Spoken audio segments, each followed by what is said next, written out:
Hi, welcome to competitive cracker. CC Onam നല്ലോണം പഠിച്ചോണം. അപ്പോൾ മഴയൊക്കെ കൊണ്ട് നമ്മുടെ സെറ്റ് എക്സാം മാറ്റി വെച്ചിരുന്നു അല്ലേ? അപ്പോൾ ഓഗസ്റ്റ് 2 നടത്തേണ്ടിയിരുന്ന നമ്മളുടെ സെറ്റ് എക്സാം ഇപ്പോൾ സെപ്റ്റംബർ 20 മാറ്റിയിട്ടുണ്ട്. അതായത് പഠിക്കുന്നവരെ സംബന്ധിച്ച് കുറച്ചുകൂടി പഠിക്കണം എന്നൊക്കെ ആഗ്രഹം ഉണ്ടായിരുന്നവരെ സംബന്ധിച്ച് ഇത് വലിയൊരു കാര്യമാണ്. ഒരു മാസം കൂടി നമ്മളുടെ മുന്നിൽ നീട്ടിക്കിട്ടിയിരിക്കുകയാണ്. അപ്പോൾ നമ്മളുടെ സെറ്റ് എക്സാമിനെ കുറിച്ച് പറയുന്നതിന് മുമ്പായി ഞാൻ പറഞ്ഞു, നിങ്ങൾക്ക് ഓൾറെഡി അറിയാം. ഇനി ആർക്കെങ്കിലും അറിയാത്തവരുണ്ടെങ്കിൽ അവർക്കായി CCയുടെ ലേണിംഗ് ആപ്പ് ഒന്ന് പരിചയപ്പെടുത്താം. അതായത് നിങ്ങളുടെ ഫോണില് ആപ്പ് സ്റ്റോറിൽ നിന്നും അല്ലെങ്കിൽ ഗൂഗിൾ പ്ലേ സ്റ്റോറിൽ നിന്നും ഒക്കെ ഡൗൺലോഡ് ചെയ്യാൻ സാധിക്കുന്ന ഒരു ആപ്പാണ് CCയുടെ ലേണിംഗ് ആപ്പ്. ഇതില് നമ്മളുടെ കോമ്പറ്റേറ്റീവ് എക്സാംസിന് വേണ്ടിയിട്ടുള്ള കംപ്ലീറ്റ് സിലബസ് ഓറിയന്റഡ് ആയിട്ടുള്ള റെക്കോർഡഡ് ക്ലാസ്സുകള്, മോക്ക് എക്സാമുകള്, അതേപോലെ തന്നെ നമുക്ക് ചെയ്യുന്നതിന് ആവശ്യമായ പ്രീവിയസ് ഇയർ ക്വസ്റ്റ്യൻസ്, ഇതൊക്കെ ഡിസ്കസ് ചെയ്യുന്ന ഒരു ആപ്പാണ്. അപ്പോൾ ഇത് ഇതുവരെ ഡൗൺലോഡ് ചെയ്യാത്തവര് നിങ്ങളുടെ പ്ലേ സ്റ്റോറിൽ നിന്നോ ആപ്പ് സ്റ്റോറിൽ നിന്നൊക്കെ ഡൗൺലോഡ് ചെയ്യുക, നന്നായി പഠിക്കാൻ തുടങ്ങുക. ഓക്കെ, അപ്പൊ എല്ലാവരും ചോദിക്കാം, എന്തിനാണ് CC എന്നൊരു ചോദ്യം ഉണ്ടാവാം അല്ലെ? അപ്പൊ അതിനുള്ള ഉത്തരമാണ് ഈ കാണുന്നത്. കഴിഞ്ഞ 2026 ജനുവരിയിൽ നടന്ന സെറ്റ് എക്സാമിന്റെ റിസൾട്ട് ആണ് ഈ കാണിച്ചിരിക്കുന്നത്. CCയിൽ നിന്നും ഇത്രയധികം കുട്ടികൾക്ക് സെറ്റ് ക്രാക്ക് ചെയ്യാൻ സാധിച്ചുവെങ്കിൽ നമുക്ക് എന്ത് പറയാൻ സാധിക്കും? നമ്മളുടെ കോഴ്സിന്റെ ക്വാളിറ്റി തന്നെയാണ് ഇതിനൊരു കാരണം അല്ലെ? അപ്പോ ഇനി ജോയിൻ ചെയ്യുന്നവർക്ക് ഒരു മോട്ടിവേഷൻ ആവട്ടെ, എക്സാമിന് പഠിക്കുന്നവർക്ക് ഒരു മോട്ടിവേഷൻ ആവട്ടെ എന്ന് വിചാരിച്ചാണ് ഞാൻ ഈ ഒരു സ്ലൈഡ് ഇവിടെ കാണിച്ചിരിക്കുന്നത്. അപ്പോ ഇനിയും, അതായത് നമ്മൾ വളരെ നല്ല രീതിയിൽ പഠനം മുന്നോട്ട് കൊണ്ടുപോയിരുന്നു, അങ്ങനെയുള്ള കുറെ പേരുണ്ട്. നമ്മളിപ്പോ സ്റ്റുഡൻസിനെ നോക്കുകയാണെങ്കിൽ നന്നായിട്ട് പഠിച്ചു, പക്ഷെ കുറച്ചുകൂടിയൊക്കെ നോക്കാനുണ്ടായിരുന്നു, അങ്ങനെയുള്ളവരുണ്ടാവാം. അല്ലെങ്കിൽ കുറച്ചുകൂടി സമയം കിട്ടിയിരുന്നുവെങ്കിൽ കുറച്ചുകൂടി നന്നായി പഠിക്കാൻ സാധിച്ചേനെ, അങ്ങനെയുള്ള ഗ്രൂപ്പിൽ പെടുന്ന കുട്ടികളും ഉണ്ടാവാം അല്ലെ? അപ്പോ അല്ലെങ്കിൽ ഇനിയും ഇപ്പൊ നമ്മളെ സംബന്ധിച്ച് ഒരു മാസമാണ് നമ്മുടെ മുന്നിൽ കിട്ടിയിരിക്കുന്നത്. അപ്പോ നന്നായി ഒന്ന് പരിശ്രമിച്ചു കഴിഞ്ഞാൽ ഈ ഒരു മാസം കൊണ്ട് നമുക്ക് സെറ്റ് ക്രാക്ക് ചെയ്യാവുന്നതേ ഉള്ളൂ. ഓക്കെ, അതിന് നിങ്ങളെ ഹെൽപ്പ് ചെയ്യുന്നതിന് വേണ്ടിയാണ് നമ്മളുടെ CCയില് ഒരു സൂപ്പർ ഫോക്കസ് ബാച്ച് ആരംഭിച്ചിരിക്കുന്നത്. അതായത് നമ്മളുടെ എക്സാം ഡേറ്റ് മാറ്റി വെച്ചു എന്ന് വിചാരിച്ച് നമ്മൾ ആരും പഠനം നിർത്തേണ്ട ആവശ്യമില്ല. കുറച്ചുകൂടി ഊർജ്ജസ്വലരായി പഠിക്കുന്നതിന് വേണ്ടിയിട്ടാണ് ഈ സമയം എന്ന് ചിന്തിച്ചു തുടങ്ങുക. അപ്പൊ അതിന് നിങ്ങളെ ആ ഒരു സമയം നന്നായി യൂട്ടിലൈസ് ചെയ്ത് സെറ്റ് ക്രാക്ക് ചെയ്യുന്നതിന് വേണ്ടിയിട്ടാണ് നമ്മളിവിടെ സൂപ്പർ ഫോക്കസ് ബാച്ച് ആരംഭിച്ചിരിക്കുന്നത്. താമസിയാതെ തന്നെ ഈ കോഴ്സിൽ ജോയിൻ ചെയ്യുക. ജോയിൻ ചെയ്യുന്നതിന് വേണ്ടി നിങ്ങൾ കോൺടാക്ട് ചെയ്യേണ്ട നമ്പറാണ് ഈ കൊടുത്തിരിക്കുന്നത്. 9746455514 എന്നുള്ളതാണ് നമ്പർ. ഓക്കെ, അപ്പോ 30 ദിവസം കൊണ്ട് ഈ സെറ്റ് നമ്മൾ ക്രാക്ക് ചെയ്തിരിക്കും എന്ന് നിങ്ങൾക്ക് ഉറപ്പുണ്ടോ? ഞങ്ങൾക്ക് ഉറപ്പുണ്ട്. ഓക്കെ, അപ്പോൾ നമുക്ക് അധികം വൈകാതെ തന്നെ സൂപ്പർ ഫോക്കസ് ബാച്ചിൽ ജോയിൻ ചെയ്യുക. അപ്പോ 30 ദിവസം കൊണ്ട് നമുക്ക് സെറ്റ് എക്സാം ഉറപ്പായും ക്രാക്ക് ചെയ്യാം. അതിനുവേണ്ടി നമ്മളുടെ CCയുടെ സൂപ്പർ ഫോക്കസ് ബാച്ചിൽ ജോയിൻ ചെയ്യുക. ജോയിൻ ചെയ്യുന്നതിന് വേണ്ടിയിട്ടുള്ള നമ്പറാണ് കൊടുത്തിരിക്കുന്നത്. 9746455514. ഓക്കെ, അപ്പോ നമുക്കിനി സെറ്റ് എക്സാമിലേക്ക് വരാം അല്ലെ? അപ്പൊ എല്ലാവർക്കും ഒരു ചോദ്യം ഉണ്ടാവും, ഈ 30 ദിവസം കൊണ്ട് നിങ്ങൾ കംപ്ലീറ്റ് സിലബസ് ഓറിയന്റഡ് ആയിട്ടുള്ള ക്ലാസ് തന്നു, എന്നാൽ ഞങ്ങൾക്ക് അത് മുഴുവൻ പഠിച്ചു തീർക്കാൻ സാധിക്കുമോ എന്നുണ്ടാവാം. അല്ലെങ്കിൽ ചിലർക്ക് സമയക്കുറവുണ്ടാവാം. അങ്ങനെയുള്ളവരെ സംബന്ധിച്ച് നമുക്കൊരു ഫോക്കസ് ഏരിയ ഉണ്ട്.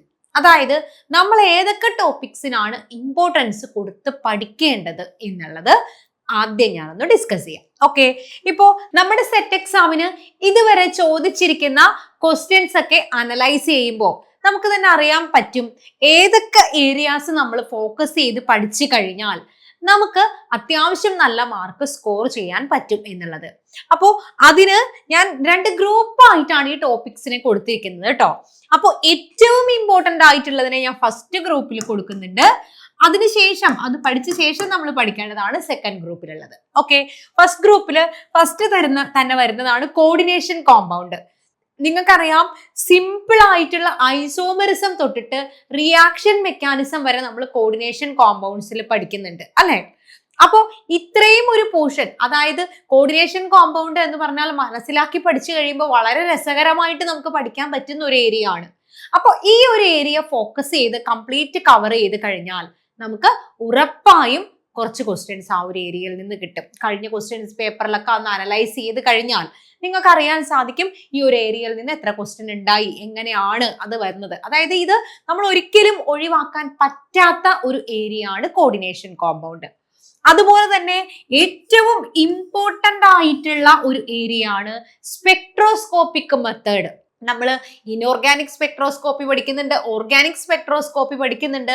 അതോടൊപ്പം സ്പെക്ട്രോസ്കോപ്പിയുടെ തിയററ്റിക്കൽ ആയിട്ടുള്ള ബേസിക്സും അതിനെ സംബന്ധിക്കുന്ന ക്വസ്റ്റ്യൻസും നമ്മൾ പഠിക്കുന്നുണ്ട്, അല്ലെ? അപ്പോൾ ഈ സ്പെക്ട്രോസ്കോപ്പി എന്ന് പറയുന്നത് നമ്മളുടെ കെമിസ്ട്രിയെ സംബന്ധിച്ചിടത്തോളം ഏത് കോമ്പറ്റേറ്റീവ് എക്സാം ഉണ്ടോ സ്പെക്ട്രോസ്കോപ്പിയിൽ നിന്ന് നമുക്ക് ക്വസ്റ്റ്യൻസ് ഉറപ്പായും പ്രതീക്ഷിക്കാം. ഇല്ലാണ്ടൊരു കോമ്പറ്റേറ്റീവ് എക്സാമും നമ്മളുടെ കെമിസ്ട്രിയിൽ ഇതുവരെ നമ്മൾ കണ്ടിട്ടില്ല. അപ്പോൾ ഈ സ്പെക്ട്രോസ്കോപ്പി എന്ന് പറയുന്നത് ഒരിക്കലും ഒഴിവാക്കരുത്. അതായത് നമുക്ക് IR ഉണ്ട്, UV ഉണ്ട്, NMR ഉണ്ട്, അങ്ങനെ ESR ഉണ്ട്, മോസ്ബോർ ഉണ്ട്. എല്ലാ സ്പെക്ട്രവും നമ്മൾ എന്ത് ചെയ്യുക, ഉറപ്പായും പഠിച്ചിരിക്കണം, ഒഴിവാക്കരുത്. ഓക്കെ, ദെൻ അടുത്തതാണ് ഓർഗാനിക് കെമിസ്ട്രിയിലേക്ക് വരുമ്പോൾ സ്റ്റീരിയോ കെമിസ്ട്രി എന്ന് പറയുന്ന ടോപ്പിക്. ഇത് സ്റ്റീരിയോ കെമിസ്ട്രി ഡയറക്റ്റ് ക്വസ്റ്റ്യൻസും വരാറുണ്ട്, അല്ലെങ്കിൽ ഒരു റിയാക്ഷന്റെ പാർട്ടായിട്ടും സ്റ്റീരിയോ കെമിസ്ട്രി ഇൻക്ലൂഡ് ചെയ്തുകൊണ്ട് ക്വസ്റ്റ്യൻസ് വരാറുണ്ട്. അപ്പോൾ സ്റ്റീരിയോ കെമിസ്ട്രി എന്ന് പറയുന്നത് നമ്മൾ ഒരിക്കലും ഒഴിവാക്കരുത്, നമുക്ക് ഉറപ്പായും ക്വസ്റ്റ്യൻ കിട്ടുന്ന ഒരു ഏരിയ ആണ് സ്റ്റീരിയോ കെമിസ്ട്രി. അതേപോലെ തന്നെ പറഞ്ഞു കഴിഞ്ഞാൽ അടുത്തൊരു ഏരിയ ആണ് ഓർഗാനിക്കിൽ ആരോമാറ്റിസിറ്റി. അപ്പൊ ആരോമാറ്റിസിറ്റി എന്ന് പറയുന്നത് നമ്മൾ ക്ലാസ്സിൽ പറയുന്നതിനേക്കാൾ കൂടുതൽ ഒരു ക്വസ്റ്റ്യനും ചോദിച്ചിട്ടില്ല എന്നുള്ളതാണ് ആരോമാറ്റിസിറ്റിയിൽ ഇത്രയും നാളും നമ്മൾ കണ്ടുവരുന്ന ഒരു ട്രെൻഡ്. ഓക്കെ, അപ്പോ ആരോമാറ്റിസിറ്റിയിൽ നിന്ന് ഉറപ്പ് ക്വസ്റ്റ്യൻ കിട്ടും, അത് ഒഴിവാക്കാനും പാടില്ലാത്ത ഒരു ഏരിയ ആണ്. ഓക്കെ, ഇനി അടുത്തതാണ് പെരിസൈക്ലിക്കും ഫോട്ടോ കെമിക്കൽ റിയാക്ഷൻസും. രണ്ടും വളരെയധികം ഇമ്പോർട്ടന്റ് ആയിട്ടുള്ള ഒരു ഏരിയ ആണ്, നമുക്ക് ക്വസ്റ്റ്യൻസ് കിട്ടുന്ന ഒരു ഏരിയയുമാണ്. അതേപോലെ മനസ്സിലാക്കി പഠിച്ചു കഴിഞ്ഞാൽ വളരെ സിമ്പിൾ ആണ്. വളരെ കുറച്ച് റിയാക്ഷൻസേ നമുക്ക് ഫോട്ടോ കെമിസ്ട്രിയിൽ പഠിക്കാനുള്ളൂ, അതേപോലെ പെരിസൈക്ലിക്കിലും. അപ്പോൾ അതൊന്ന് ഒഴിവാക്കാതെ മസ്റ്റായിട്ടും പഠിച്ചിരിക്കേണ്ട ഒരു ഏരിയ ആണ് ഫോട്ടോ കെമിസ്ട്രിയും പെരിസൈക്ലിക്കും. അതേപോലെ അടുത്തൊരു ഏരിയ ആണ് ഗ്രൂപ്പ് തിയറി. കാരണം നമുക്കറിയാം കഴിഞ്ഞ സെറ്റ് എക്സാം അല്ലെങ്കിൽ അതിന് തൊട്ടു മുന്നേയുള്ള സെറ്റ് എക്സാമുകൾ തൊട്ടിട്ട് ഗ്രൂപ്പ് തിയറിയിൽ നിന്നുള്ള ക്വസ്റ്റ്യൻസ് കൂടുതലായിട്ട് ചോദിച്ചു വരുന്നതായിട്ട് നമ്മൾ കാണുന്നുണ്ട്. അപ്പൊ ഗ്രൂപ്പ് തിയറി അതുവരെ നമ്മൾ ഫോക്കസ് ഏരിയയിൽ ഉൾപ്പെടുത്തിയിട്ടില്ലെങ്കിലും ഇപ്പൊ നമ്മൾ ഗ്രൂപ്പ് തിയറിയും കൂടി ഉൾപ്പെടുത്തുന്നുണ്ട്. കാരണം ഗ്രൂപ്പ് തിയറിയിൽ നിന്ന് ചോദിക്കുന്ന ക്വസ്റ്റ്യൻസിന്റെ എണ്ണം കൂടുന്നുണ്ട്. അതുകൊണ്ട് തന്നെ ഗ്രൂപ്പ് തിയറി ഒഴിവാക്കരുത്. ബേസിക് ആയിട്ടുള്ള ക്വസ്റ്റ്യൻസും ഗ്രൂപ്പ് തിയറിയിൽ നിന്ന് കഴിഞ്ഞ പ്രാവശ്യം ചോദിക്കുന്നുണ്ട്. ഒരു മോളിക്യൂൾ തന്നിട്ട് അതിന്റെ പോയിന്റ് ഗ്രൂപ്പ് ഏത്, സിമ്പിൾ ആയിട്ടുള്ള മോളിക്യൂൾസിന്റെ വരെ പോയിന്റ് ഗ്രൂപ്പ് ചോദിച്ചിട്ടുണ്ട്. ജസ്റ്റ് ഒന്ന് നമ്മൾ ആ ഗ്രൂപ്പ് തിയറിയുടെ ബേസിക്സ് ഒന്ന് പാസ് ചെയ്ത്, ഗ്രൂപ്പ് തിയറിയുടെ ബേസിക്സിലൂടെ ഒന്ന് പാസ് ചെയ്ത് പോകുമ്പോൾ തന്നെ നമുക്ക് ആൻസർ ചെയ്യാൻ പറ്റുന്ന ക്വസ്റ്റ്യൻസ് ആണ് ചോദിച്ചിട്ടുള്ളത്. ഇപ്പൊ ഗ്രൂപ്പ് തിയറി ഉറപ്പായും നമ്മൾ പഠിക്കണം. അപ്പൊ നമുക്ക് ഈ 30 ദിവസം കൊണ്ട് 30 ദിവസത്തിൽ പകുതി ദിവസം മതി ഇതൊക്കെ കവർ ചെയ്യാൻ. അതിനുശേഷം നമുക്ക് വീണ്ടും സമയമുണ്ട്. കാരണം നമ്മൾ ഓറിയന്റഡ് ആയിട്ടാണ് പഠിക്കുന്നത്, വേണ്ട കാര്യങ്ങൾ മാത്രം സെലക്ട് ചെയ്ത് പഠിക്കുന്നു. ഓക്കെ, അപ്പോൾ അതുപോലെ തന്നെ അതിന്റെ പ്രീവിയസ് ഇയർ ക്വസ്റ്റ്യൻസും ഡിസ്കസ് ചെയ്യുന്നു. അപ്പോൾ ഈ ഒരു ഏരിയ നിങ്ങൾ മസ്റ്റായിട്ട് പഠിച്ചിരിക്കണം. അതിനുശേഷം പഠിക്കേണ്ട ഏരിയ ആണ് ഈ തരുന്നത്. ഇതിൽ നിന്നും ക്വസ്റ്റ്യൻസ് ഉറപ്പായും നമുക്ക് കിട്ടുന്നതാണ്. നോക്കൂ, first selected topics from representative elements. എന്താ റെപ്രസെന്റേറ്റീവ് എലമെന്റ്സ് എന്നുള്ള ക്വസ്റ്റ്യൻ നമുക്ക് പല രീതിയിൽ ചോദിക്കാറുണ്ട്.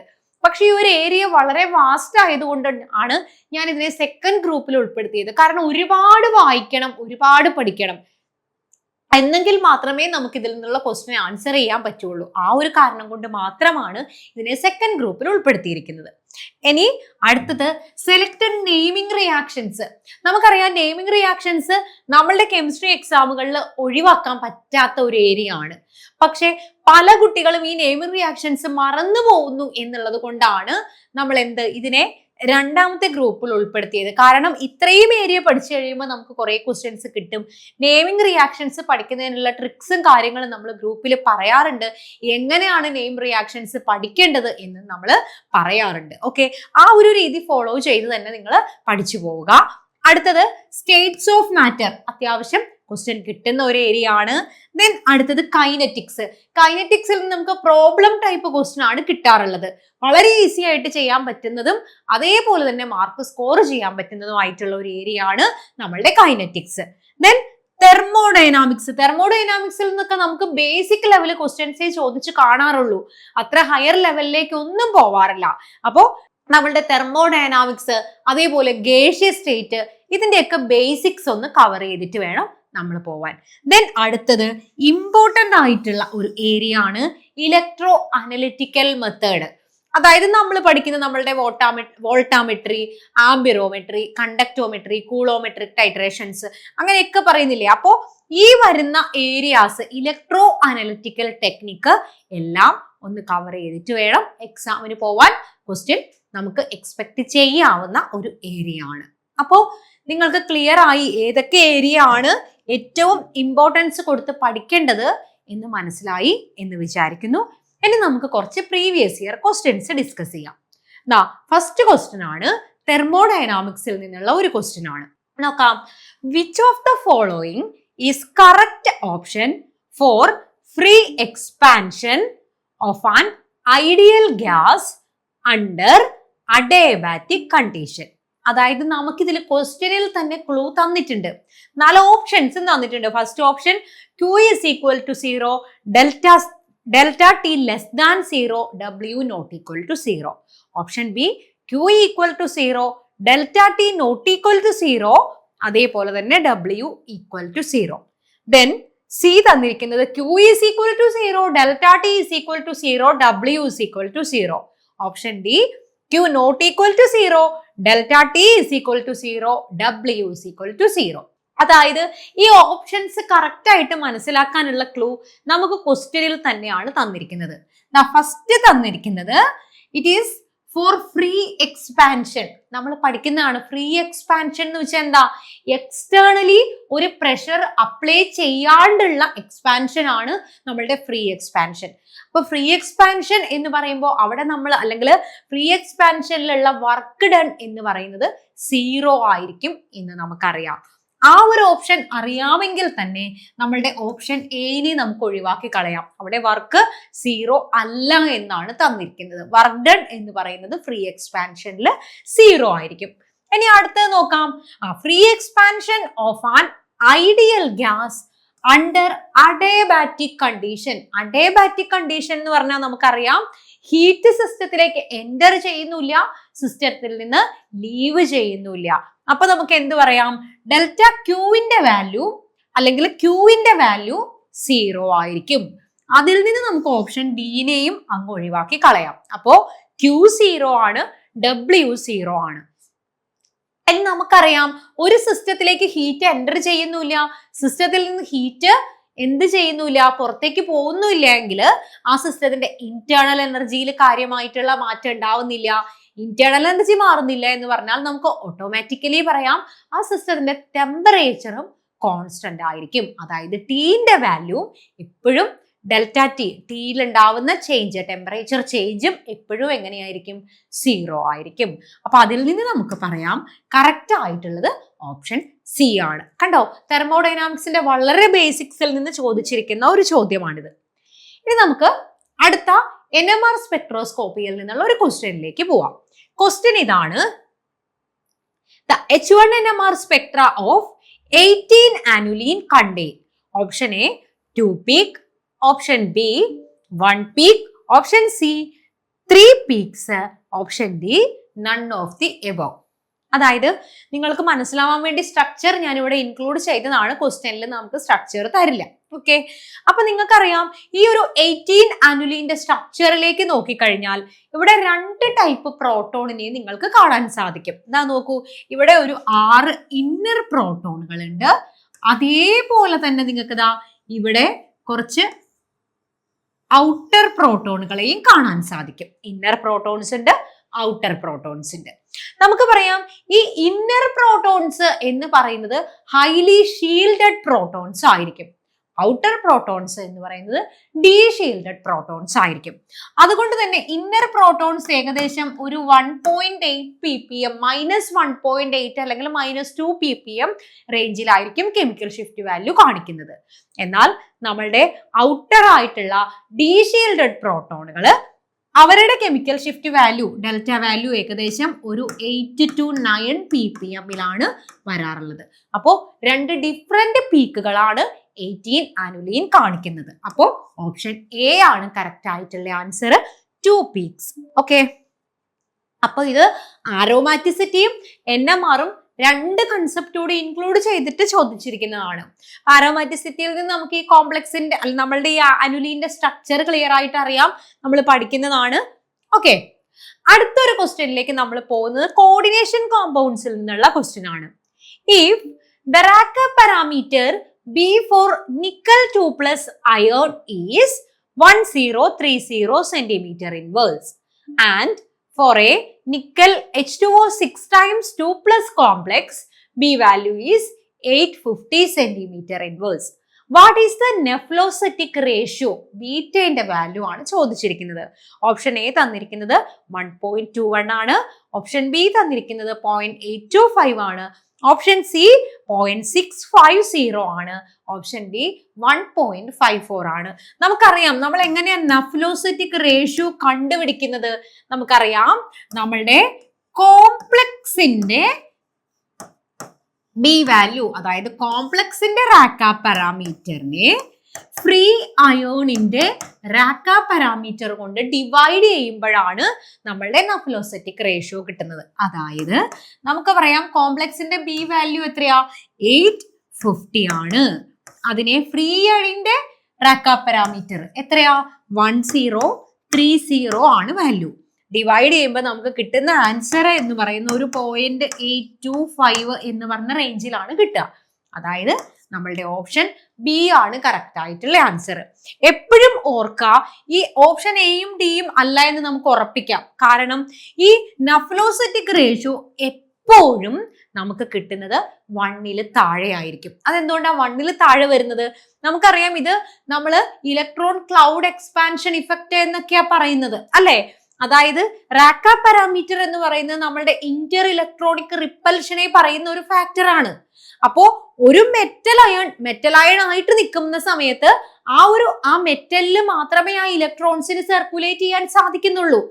അപ്പോ നമ്മളുടെ മെറ്റൽ അയൺ ഒരു കോംപ്ലക്സ് ഫോം ചെയ്യുമ്പോൾ ആ മെറ്റൽ അയണിലെ ഇലക്ട്രോണുകൾക്ക് ലിഗാൻഡിലേക്ക് കൂടി മൂവ് ചെയ്യാൻ അല്ലെങ്കിൽ അതിനെ എക്സ്പാൻഡ് ചെയ്യാനുള്ള ഒരു ഇഫക്റ്റ് കൂടി കിട്ടുകയാണ്, അല്ലെങ്കിൽ അതിനോടുള്ള ഒരു ചാൻസ് ആണ് അവിടെ കിട്ടുന്നത്. അപ്പോൾ ആ മെറ്റൽ അയണിനെ വെച്ച് കമ്പയർ ചെയ്യുമ്പോൾ ഇലക്ട്രോണുകൾക്ക് കുറെ സ്പേസ് കൂടി അവൈലബിൾ ആവുന്നുണ്ട്. അതുകൊണ്ട് തന്നെ നമുക്ക് എന്ത് പറയാം, അവിടെ ഫീൽ ചെയ്യുന്ന ഇന്റർ ഇലക്ട്രോണിക് റിപ്പൽഷൻ വളരെയധികം കുറവായിരിക്കും. അപ്പോൾ കോംപ്ലക്സിന്റെ ഇന്റർ ഇലക്ട്രോണിക് റിപ്പൽഷൻ കുറവും ഫ്രീ അയണിന്റെ ബി വാല്യൂ കൂടുതലുമായിരിക്കും. അതുകൊണ്ടാണ് നമ്മൾ പറയുന്നത് ഈ നെഫ്ലോസെറ്റിക് റേഷ്യോ എപ്പോഴും 1നേക്കാൾ കുറഞ്ഞ ഒരു വാല്യൂ ആയിരിക്കും നമുക്ക് കിട്ടുക. ഓക്കെ, അപ്പൊ നമുക്ക് ഇനി അടുത്ത ക്വസ്റ്റ്യനിലേക്ക് പോവാം.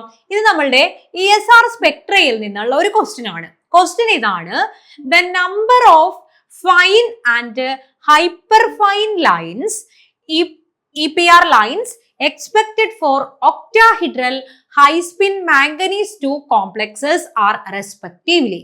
I value നമുക്ക് തന്നിട്ടുണ്ട്. മാംഗനീസിന്റെ I value 5/2 ആണ്. അപ്പൊ നമുക്കറിയാം ഈ ഫൈൻ ലൈൻ എന്നുകൊണ്ട് ഉദ്ദേശിക്കുന്നത് എന്താ, നമ്മളുടെ കോംപ്ലക്സില് എത്ര അൺപെയർഡ് ഇലക്ട്രോൺ ഉണ്ട് എന്നുള്ളതാണ് ഫൈൻ ലൈൻ കൊണ്ട് ഉദ്ദേശിക്കുന്നത്. ഓക്കെ, അപ്പോ മാംഗനീസ് ഹൈ സ്പിൻ മാംഗനീസ് 2+ ആണ്. അതായത് D5 ആണ് മാംഗനീസിന്റെ ഇലക്ട്രോണിക് കോൺഫിഗറേഷൻ വരിക. അപ്പൊ നമുക്ക് എന്ത് പറയാം, 5 അൺപെയർഡ് ഇലക്ട്രോൺസ് ആണ് നമുക്ക് ഇവിടെ ഉള്ളത്.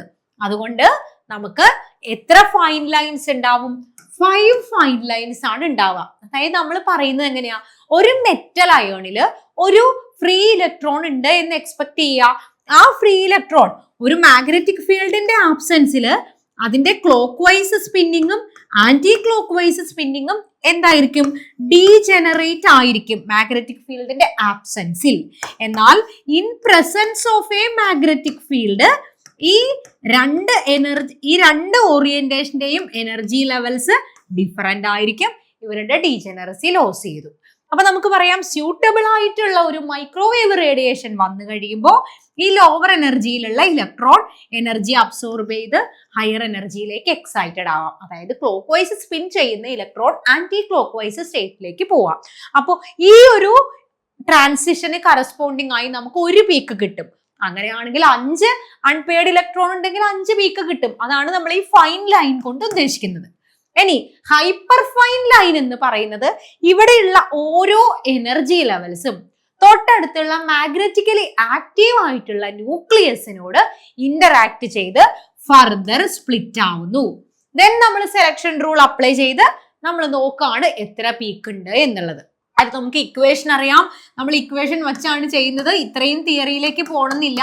2ni+1 എന്ന് പറയുന്ന ഇക്വേഷൻ വെച്ചിട്ട് നമുക്ക് കണ്ടുപിടിക്കാം. അതായത് 2 × n എന്ന് പറയുന്നത് മാഗ്നറ്റിക്കലി ആക്റ്റീവ് ആയിട്ടുള്ള ന്യൂക്ലിയസിന്റെ എണ്ണാണ്. ഒരു മാംഗനീസേ ഉള്ളൂ. ഇൻറ്റു അതിന്റെ ഐ വാല്യൂ തന്നിട്ടുണ്ട് 5/2 ആണ് +1. അപ്പൊ എത്ര വാല്യൂ വരും? 6 ആണ് ഹൈപ്പർ ഫൈൻ ലൈൻസ് വരിക. അതായത് ഒരു ഇലക്ട്രോണിന്റെ കേസിൽ ഒരു ഫൈൻ ലൈനും 6 ഹൈപ്പർ ഫൈൻ ലൈനും ആണ് വരുന്നത്. അങ്ങനെ 5 ഇലക്ട്രോൺ ഉണ്ടെങ്കിലോ നമുക്കറിയാം 5 ഫൈൻ ലൈനും കിട്ടും. അതേപോലെ ഓരോന്നിനും 60 വെച്ചിട്ട് ടോട്ടല് 30 ഹൈപ്പർ ഫൈൻ ലൈൻസും ആണ് വരുന്നത്. ഓപ്ഷൻ ബി ആണ് കറക്റ്റ് ആയിട്ടുള്ള ആൻസർ. ഓക്കെ, നമുക്ക് അടുത്ത ക്വസ്റ്റ്യനിലേക്ക് പോകാം. ഒരു സിമ്പിൾ ക്വസ്റ്റ്യൻ ആണ്. Dinitrogen and dioxygen are the major or main constituents of air, but these do not react with each other to form oxides of nitrogen because option A, oxides of nitrogen are unstable, option B, N2 and O2 are unreactive, option C, the reaction can be initiated only in the presence of a catalyst, option D, the reaction is endothermic and requires very high temperature. നമുക്കറിയാം dinitrogen എന്ന് പറയുമ്പോൾ അതെങ്ങനെ exist ചെയ്യുക? N triple bond N ആണ്. അതേപോലെ oxygen double bonded ആണ്. അപ്പൊ നമുക്കറിയാം ഇവിടെയുള്ള നൈട്രജൻ റിയാക്റ്റീവ് ആവണമെങ്കിൽ ഈ ട്രിപ്പിൾ ബോണ്ട്സിനെ ബ്രേക്ക് ചെയ്യണം. അതായത് അതൊരു എൻഡോതെർമിക് റിയാക്ഷൻ ആണ്. അതിന് ഹൈ എനർജി ആവശ്യമുണ്ട് എന്നുള്ളതാണ് കറക്റ്റ് ആയിട്ടുള്ള ആൻസർ. ഓക്കെ, അപ്പോ ഓപ്ഷൻ ഡി ആണ് ഇവിടുത്തെ കറക്റ്റ് ആയിട്ടുള്ള ആൻസർ. അടുത്ത ക്വസ്റ്റ്യനിലേക്ക് പോവാം. If the temperature of a gas is doubled, what happens to the root mean square speed of its molecule എന്നുള്ളതാണ് question. Option A, it becomes half of the original value. Option B, it remains unchanged. Option C, it increases by a factor of √2. Option C D, it doubles. അതിൽ നമുക്ക് RMS വെലോസിറ്റിന്റെ expression അറിയാമെങ്കിൽ ഇത് കണ്ടുപിടിക്കാം. അതായത് √3RT/m എന്നുള്ളതാണ് RMS വെലോസിറ്റിയുടെ expression. നമ്മൾ പറയുന്നത് എന്താ ഇവിടെ? നമ്മൾ ടെമ്പറേച്ചർ ഡബിൾ ചെയ്യിക്കാന്ന്. അതായത് ടിക്ക് പകരം എന്ത് കൊടുക്കുന്നു? ടി എന്ന് പറയുന്നത് 2T ആക്കുന്നു. അപ്പൊ നമ്മളുടെ എക്സ്പ്രഷൻ എങ്ങനെ വരും? 3 × R × 2T / m. ഇത് കമ്പയർ ചെയ്യുമ്പോൾ നമുക്ക് എന്ത് പറയാം? ഇവിടെ ഇതിനെ നമുക്ക് മാറ്റി എഴുതാം. എങ്ങനെയാ? ഇത് √2 എന്നുള്ള ഫോമിലേക്ക് എഴുതാം. √2 × √3RT/m എന്ന് കൊടുക്കാം. അതായത് ഇവിടെ it increases by a factor of √2 എന്നുള്ളതാണ് കറക്റ്റ് ആയിട്ടുള്ള ആൻസർ. ഇത് സിമ്പിൾ മാത്സിൽ നമുക്ക് ചെയ്യാം. സിംപ്ലിഫിക്കേഷൻ വഴി ചെയ്യാം. നമുക്ക് എന്തറിഞ്ഞാൽ മതി? ആ RMS വെലോസിറ്റിയുടെ എക്സ്പ്രഷൻ അറിഞ്ഞാൽ മതി. അടുത്തത്, which of the following molecules geometry is true? താഴെ തന്നിരിക്കുന്ന മോളിക്യൂൾസിന്റെ ജോമെട്രിയിൽ കറക്റ്റ് ആയിട്ടുള്ള ജോമെട്രി ഏത് എന്നുള്ളതാണ് question. Option A, BrF5 trigonal bipyramidal, ClF3 T shaped, PCl5 seesaw, അതേപോലെ തന്നെ SF4 ട്രയഗണൽ ബൈപിരമിഡൽ. ഏതാണ് കറക്റ്റ്? കറക്റ്റ് ആയിട്ടുള്ളത് ഓപ്ഷൻ ബി ആണ്. BrF5 വരുന്നത് സ്ക്വയർ പിരമിഡൽ ആണ്. അതേപോലെ PCl5 വരുന്നത് ട്രയഗണൽ ബൈപിരമിഡൽ ആണ്. SF4 വരുന്നത് സീസോ സ്ട്രക്ചറും ആണ്. അപ്പൊ കറക്റ്റ് ആയിട്ട് മാച്ച് ആയിട്ടുള്ളത് ClF3 T ഷേപ്ഡ് ആണ് എന്നുള്ളതാണ്. ഓക്കെ, അപ്പോ നമ്മൾ ഇത്രയും ക്വസ്റ്റ്യൻസ് ഡിസ്കസ് ചെയ്തത് ഇതിനു മുമ്പ് ചോദിച്ചതും നമ്മൾ ഈ പറഞ്ഞ ഫോക്കസ് ഏരിയ ബേസ് ചെയ്തിട്ടുള്ളതുമായ ക്വസ്റ്റ്യൻസ് ആണ് നമ്മൾ ഡിസ്കസ് ചെയ്തത്. അപ്പോൾ ഈ പറഞ്ഞ ടോപ്പിക്സ് ഒന്നും പഠിക്കാണ്ട് ആരും എക്സാമിന് പോവരുത്. നമുക്കിനി ഒരേ ഒരു കാര്യമേ പറയാനുള്ളൂ. നമ്മുടെ മുന്നിൽ 30 ദിവസമുണ്ട്.